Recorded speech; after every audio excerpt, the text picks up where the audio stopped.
وعن ابن عباس رضي الله عنهما قال: قال رسول الله صلى الله عليه وسلم لرجل وهو يعظه: اغتنم 5 قبل 5، شبابك قبل هرمك، وصحتك قبل سقمك، وفراغك قبل شغلك، وغناءك قبل فقرك، وحياتك قبل موتك، أو كما قال عليه الصلاة والسلام. أيها المتحابون في الله، إن من الواضح البين أن الذين امتطوا صهوات الاعتزاز والافتخار وبلغوا مدارج الشرف والكمال في غابر الأيام، والذين ظلت أسماؤهم تتلألأ في جبين التاريخ كالدرة الوضاءة المتلعمة، كانوا معتنين بأوقاتهم غاية الاعتناء ومهتمين بها كمال الاهتمام، وهذا سرهم الذي ساقهم نحو صنع العجائب كتأليف كتب ضخيمة مجدية. فهذا ابن عساكر المؤرخ الشهير يصنف تأريخا يبلغ إلى 80 مجلدا، وهذا العلامة الذهبي النساب العلامة المحدث له كتب ومصنفات في علوم متعددة، وكتابه سير أعلام النبلاء يبلغ إلى 30 مجلدا، وكتابه تاريخ الإسلام يبلغ إلى 50 مجلدا.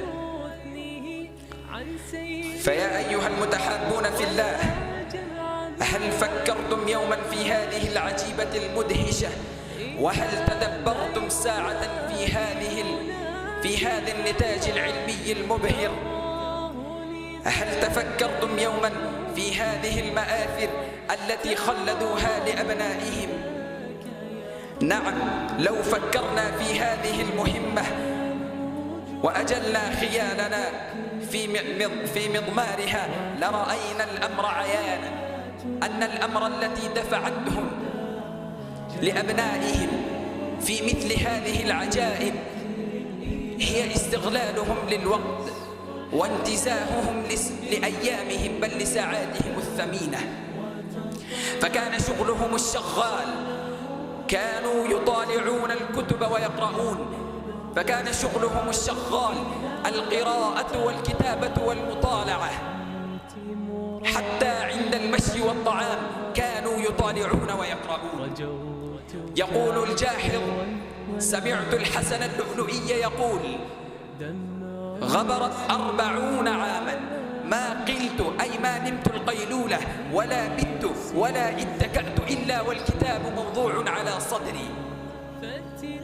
ويقول الذهبي في سير أعلام النبلاء يقول أن الحافظ الخطيب كان يمشي وفي يده جزء يطالعه. وقالوا عن صاحب السنن أبي داود: كان له كم واسع وكم ضيق، فقال له في ذلك، فقال أن الكم الواسع للكتب والضيق لا يحتاج إليه، فوالله در هذه النفوس القدسية.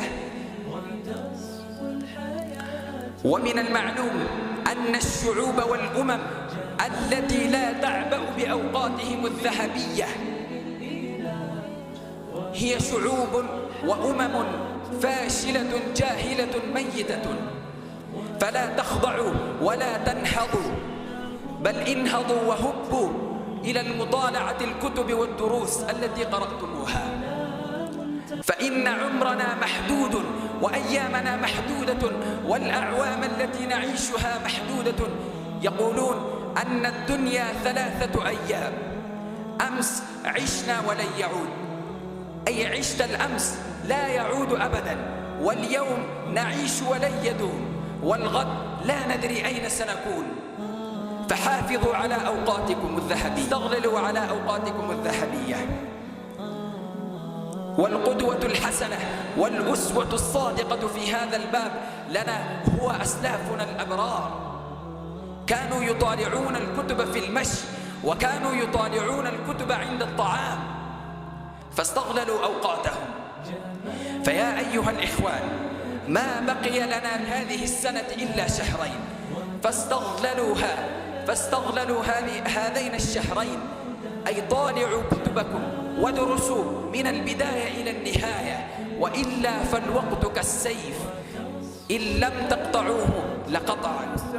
اليوم سوف نتكلم عن شيء عظيم وعبادة كبيرة، هي أول ما يسأل عنه العبد يوم القيامة، هي الصلاة. نعم، الصلاة التي نصليها كل يوم 5 مرات. مكانة الصلاة في الإسلام أيها الأصدقاء، الصلاة هي عمود الدين، من أقامها فقد أقام الدين، ومن تركها فقد هدم الدين. الصلاة تقربنا إلى الله وتعلمنا النظافة وتجعلنا نشعر بالسكينة والطمأنينة. نصلي الفجر في وقت والظهر في وقت، وكذلك العصر والمغرب والعشاء. دليل من القرآن، قال الله تعالى في سورة العنكبوت: أعوذ بالله من الشيطان الرجيم، إن الصلاة تنهى عن الفحشاء والمنكر، أي إذا صلينا بخشوع ستبعدنا الصلاة عن السوء والمعاصي. دليل من السنة، وقال النبي صلى الله عليه وسلم: بين الرجل وبين الشرك والكفر ترك الصلاة. معناه أن الذي يترك الصلاة يخاف عليه من الضلال والكفر. الصلاة نظافة ونور. قبل أن نصلي نتوضأ ونغسل أيدينا ووجوهنا، وذلك يعلمنا النظافة. وفي الصلاة نقول الله أكبر، ونقرأ الفاتحة، ونركع ونسجد ونذكر الله. هل تريد أن تكون نورا يوم القيامة؟ قال النبي صلى الله عليه وسلم: الصلاة نور، يعني تنور وجهك وقلبك وتكون نورا لك يوم القيامة. أحبتي في الله، لا تتكاسلوا عن الصلاة، لا تتركوا صلاة الفجر ولا غيرها، صلوا في وقتها. أحبتي وإخوتي في الله، إن موضوعي سيكون مشتملة على 3 أشياء. الأول ما هو الأخلاق، والثاني الأخلاق والمجتمع، والثالث القصة القصيرة. إخوتي في الله، نأتي إلى الأمر الأول، ما هو الأخلاق؟ الأخلاق هو الخصائص والعادات التي يعرف بها الإنسان ويمتاز بهذه الأخلاق الحسنة من الحيوان بأنه ذو الأخلاق الحسنة. والأخلاق الحسنة هي كالصداقة والصبر وصلة الرحم والوفاء بالعهد والتواضع. أما الأخلاق السيئة كالكذب والغيبة والربا وأيضا التكبر. قال النبي صلى الله عليه وسلم: إنما بعثت لأتمم مكارم الأخلاق، يعني إنني أرسلت حتى أكمل أحسن الأخلاق. إخوتي في الله، نأتي إلى الأمر الثاني، الأخلاق والمجتمع. إن كان أحد الأشخاص لدى الأخلاق الحسنة فيحسن مع نفسه على الرغم من ذلك أن يصلح المجتمع أيضا، ويميل الناس من الشر إلى الخير بسبب أخلاقه الحسنة. إن كانت المجتمع مبنيا على العدل والصداقة فيتواجد هناك الأمن والائتلاف والتطور. ولكن إن أصبح حاكما علينا الأخلاق السيئة فلا نستطيع أن نتطور، بل ينحاز المجتمع إلى الفساد ويخاب الاعتماد والثقة بين الناس. إخوتي في الله، الأمر الثالث القصة القصيرة. كان في زمن النبي صلى الله عليه وسلم أسلم رجلا من الكفار وكان يقول: لدي عادات سيئة. فقال له النبي صلى الله عليه وسلم: فقد صدق هذا ألا تكذب. فصدق ذلك الرجل كلامه وعمل به. وبعد مرور من الزمان ترك ذلك الرجل جميع العادات السيئة وفهم وقال في نفسه: إن كذبت فلا أستطيع أن أربح الأعمال الصالحة. وفي زمننا الراهن كثير من الناس يكذبون ويأخذون الرشوة ولا يوفون بعهدهم، فلأجل هذا لا يعتمد الناس فيما بينهم، ولأجل هذا فسدت التبادلات التجارية والعدالة لا تطبق. وأسأل الله تعالى أن يجعلنا من طلاب الآخرة وأن يوافقنا الأعمال الصالحة والأخلاق دين الأجمال والنظافة. وأيضا كما قال الله تعالى في القرآن: إن الله يحب التوابين ويحب المتطهرين. وأيضا قال رسول صلى الله عليه وسلم: النظافة من الإيمان. يا أيها الإخوة، النظافة أنواع: نظافة الجسم أن نغسل أيدينا ووجوهنا ونقص أظفارنا. إذا أعرقنا نستحم ونغسل ثيابنا كما قال الله تعالى في القرآن: وثيابك فطهر. نظافة المكان: يجب ألا نوسخ المدرسة أو المسجد أو البيت ولا نرمي الأوراق والكمامة على الأرض. أيها الطلاب، النظافة في عبادة أنواع: قبل الصلاة نتوضأ، وفي الجمعة نغتسل. وقال رسول الله صلى الله عليه وسلم: الطهور شطر العصر. إن الإنسان لفي خسر إلا الذين آمنوا وعملوا الصالحات. صدق الله العظيم. أيها الإخوة، إني أريد اليوم أن أتكلم أمامكم عن أهمية الوقت، وكيف يجب علينا أن نستغله في طاعة الله وفي كل ما يفيدنا في ديننا ودنيانا. أيها الأحبة، إن الوقت نعمة عظيمة أقسم الله بها في القرآن الكريم: والعصر إن الإنسان لفي خسر إلا الذين آمنوا وعملوا الصالحات. وقال النبي صلى الله عليه وسلم: نعمتان مغبون فيهما كثير من الناس: الصحة والفراغ. معنى الحديث أيها الإخوة أن كثيرا من الناس لا يعرفون قيمة الوقت، ويضيعون أوقاتهم في أمورهم ولا في دنياهم. ينبغي للمسلم أن يقسم وقته بين الصلاة وتلاوة القرآن وطلب العلم وبر الوالدين ومساعدة الناس، وفي ذلك بركة في العمر ورضاء الله سبحانه وتعالى. يا أحبائي وزملائي، هذا نبي كريم أخرج الله به الناس من الظلمات إلى النور، ومن الجهل إلى العلم، ومن الشرك إلى التوحيد. إن الصلاة على النبي صلى الله عليه وسلم عبادة عظيمة، كما أمرنا الله بها في كتابه.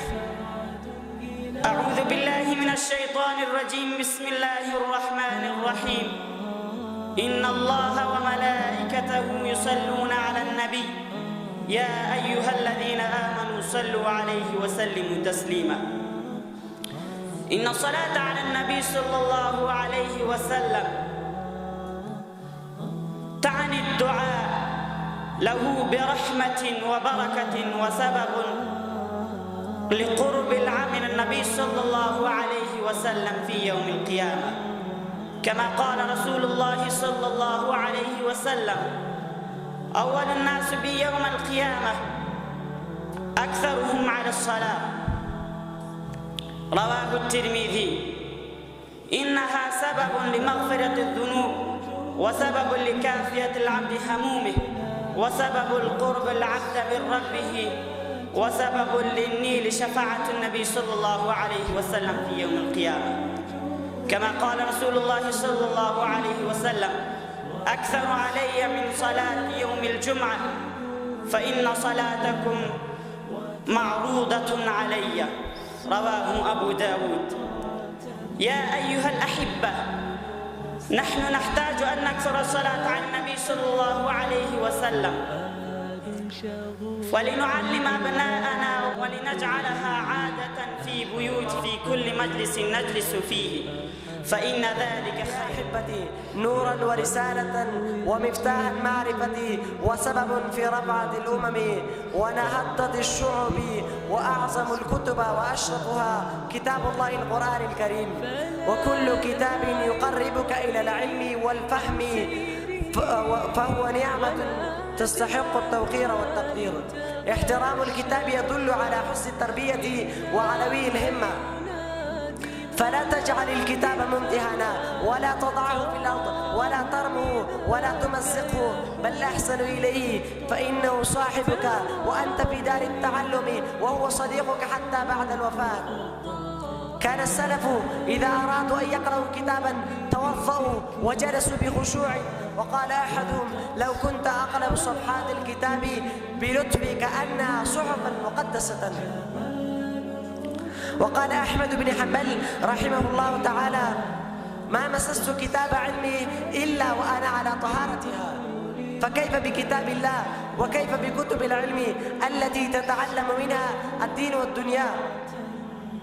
يا طالب العلم، يا طالب المعرفة، احفظ كتابك، نصفها. الحمد لله الذي أمرنا بحسن الخلق ونهانا عن الفحش والبذاء، وجعل الأخلاق الطيبة سببا لمحبة للناس ورضا الرحمن، والصلاة والسلام على خير خلق الله محمد صلى الله عليه وسلم، الذي قال: إنما بعثت لأتمم مكارم الأخلاق، صلى الله عليه وعلى آله وصحبه أجمعين. أما بعد، فأعوذ بالله من الشيطان الرجيم. بسم الله الرحمن الرحيم. وإنك لعلى خلق عظيم، صدق الله العظيم. أيها الأحبة الكرام، حديثنا اليوم عن شيء جميل يحبه الله ويحبه الناس ويزين صاحبه، وهو الأخلاق. ما هي الأخلاق؟ الأخلاق هي كلمات الطيبة وتصرفات الحسنة والصفات الجميلة، مثل الصدق، الأمانة، الاحترام، الترحم، التواضع، عدم الأذى، حب الخير للناس. فمن كان حسن الخلق أحبه الناس ورفع الله مكانته. قال النبي صلى الله عليه وسلم: ما من شيء أثقل في ميزان العبد يوم القيامة من حسن الخلق، رواه الترمذي. يعني الأخلاق ستكون من أعظم ما يعطي الله يوم الحساب. كيف نقتدي بالنبي صلى الله عليه وسلم في الأخلاق؟ كان النبي صلى الله عليه وسلم أحسن الناس خلقا، كان صادقا، أمينا، حليما، صبورا، لا يغضب لنفسه، سامح من أخطأ، ويبتسم في وجه الناس. قال الله عنه: وإنك لعلى خلق عظيم. فهلا اقتدينا به؟ هلا قلدناه في لطفه وكلامه وسماحته وصدقه؟ ما فائدة الأخلاق؟ الأخلاق تجعل محبوبين عند الله وعند الناس، تجعل الأسرة سعيدة، والمدرسة هادية، والمجتمع طيبا. صاحب الأخلاق يدخل الجنة بسهولة، كما قال النبي صلى الله عليه وسلم: أقربكم مني مجلسا يوم القيامة أحسنكم أخلاقا، رواه أحمد. أيها الأحبة الكرام، فلنجعل الأخلاق رفيقنا في البيت وفي المدرسة وفي الطريق وفي السوق ومع كل أحد. إذا كنت صادقا يثق بك الناس، وإذا كنت أمينا يحترمك الناس، وإذا كنت متواضعا يحبك الله، وإذا كنت لطيفا يسعد من حولك. واجتنبوا الأخلاق السيئة مثل الكذب، الغضب، الصبر، الظلم، الغرور. وتذكروا دائما قول النبي صلى الله عليه وسلم: أكمل المؤمنين إيمانا أحسنهم خلقا، رواه الترمذي. فحافظوا على حسن الخلق في كل حال، وكونوا قدوة لغيركم يحبكم الله ويرفعكم. القرآن كتاب عظيم ومبارك نزل على سيدنا ونبينا محمد صلى الله عليه وسلم، وفيه هداية الجميع العالم، وفيه هداية الجميع البشر، وفي إتباعه فلاح العالم. أنا سألت القرآن: ما اسمك؟ فأجاب القرآن المجيد بل هو قرآن مجيد. أنا سألت القرآن ما هي لغتك؟ فأجاب القرآن المجيد بلسان عربي مبين. أنا سألت القرآن من ضمن لحفاظك؟ فأجاب القرآن المجيد إنا نحن نزلنا الذكر وإنا له لحافظون. أنا سألت القرآن هل فيك ريب شك؟ فأجاب القرآن المجيد ذلك الكتاب لا ريب فيه هدى للمتقين. أنا سألت القرآن أين كنت قبل أن تنزل على النبي صلى الله عليه وسلم؟ فأجاب القرآن المجيد في لوح محفوظ. أنا سألت القرآن من نزل بك؟ فأجاب القرآن المجيد نزل به الروح الأمين. أنا سألت القرآن على من نزلت؟ فأجاب القرآن المجيد نزلت على سيدنا ونبينا محمد صلى الله عليه وسلم. أنا سألت القرآن في أي شهر نزلت؟ فأجاب القرآن المجيد شهر رمضان الذي أنزل فيه القرآن. أنا سألت القرآن في أي ليلة نزلت؟ فأجاب القرآن المجيد إنا أنزلناه في ليلة القدر. أنا سألت القرآن لماذا نزلت؟ فأجاب القرآن المجيد هدى للناس وبينات من الهدى والفرقان. والله تبارك وتعالى يقول حول القرآن لو أنزلنا هذا القرآن على جبل لرأيته خاشعا متصدعا من خشية الله. وتلك الأمثال نضربها للناس لعلهم يتفكرون.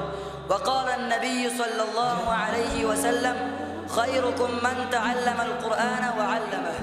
وأيضا قال رسول الله صلى الله عليه وسلم القرآن حجة لك أو عليك. فيا أيها الإخوة